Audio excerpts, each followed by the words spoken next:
Brickmaniacs, it is time for another episode of Brickmania TV.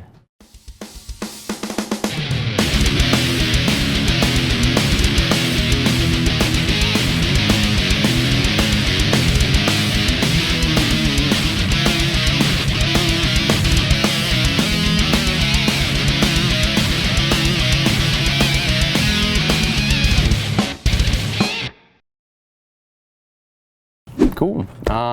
Dan, you got the Tiger. Right. This is another Tiger episode. The last time we did a Tiger episode, I believe I got ran over. What? Oh yeah, you got ran over. Well, I know. I remember that. That was a long time ago. It's cool. So you that was when we could sit during the episode. Oh yeah, we were sitting. Oh gosh, those are the worst episodes ever. Man, I forgot about that. It's a long time ago. So now you have an all-new Tiger tank.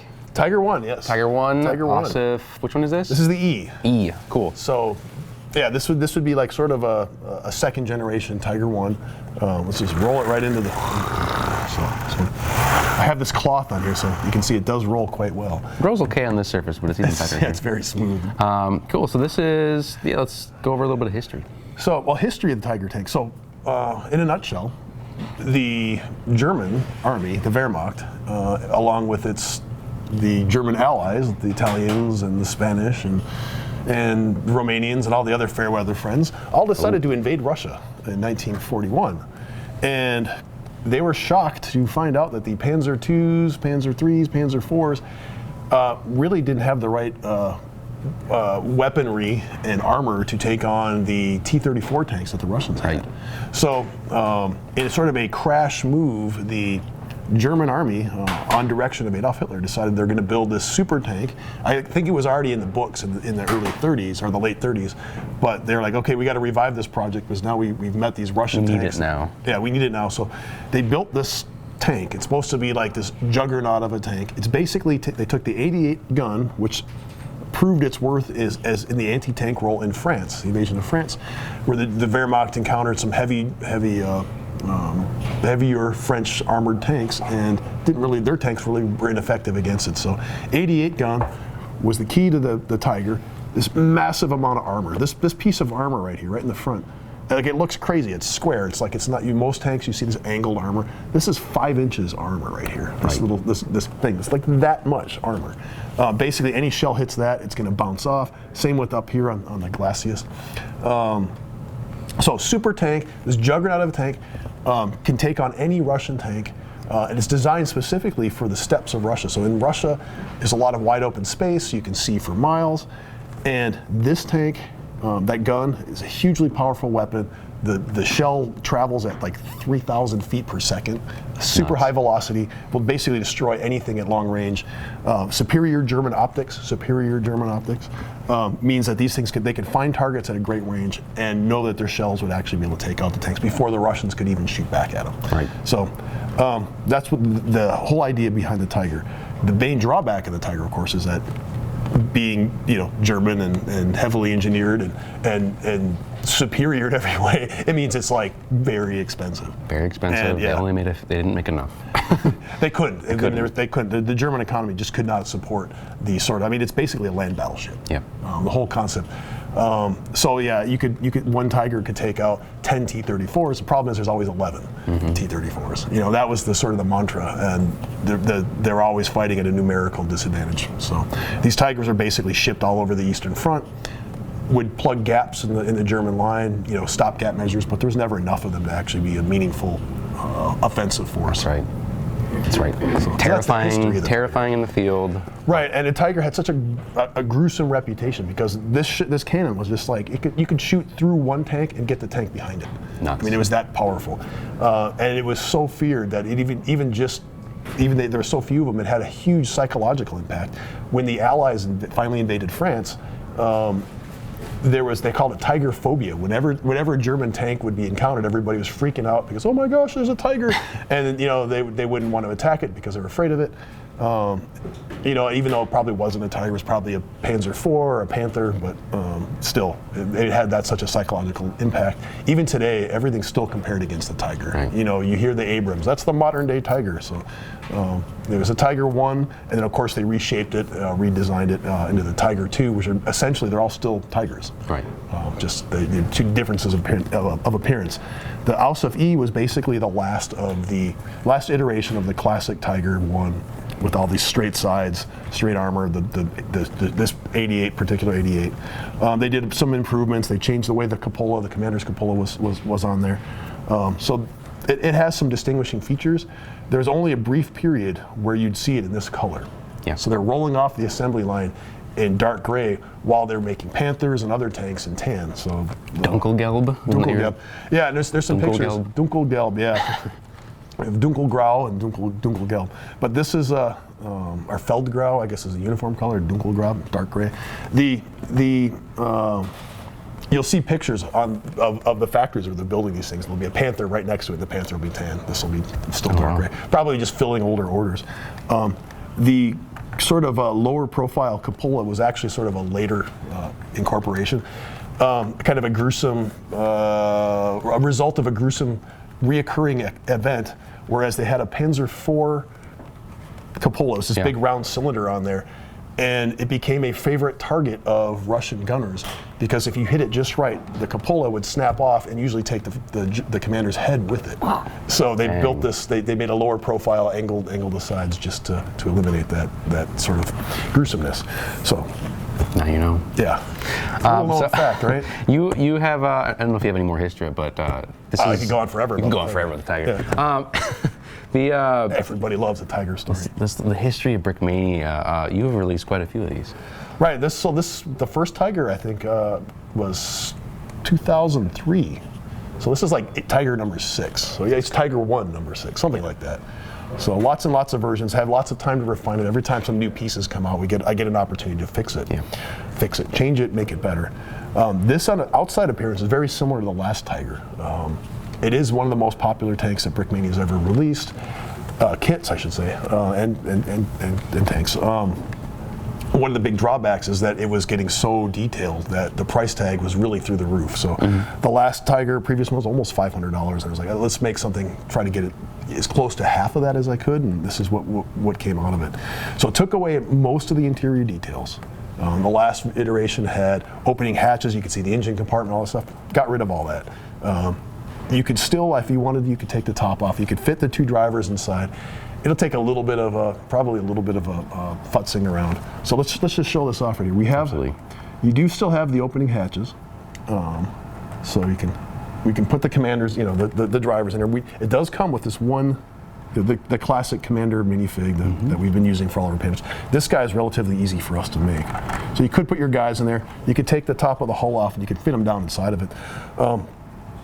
You may have to do a little bit of modification to get these guys in there with their hats on, because I did simplify the way the floor was built to make it cheaper and actually make it stronger at the same time. Yeah. So you can do that.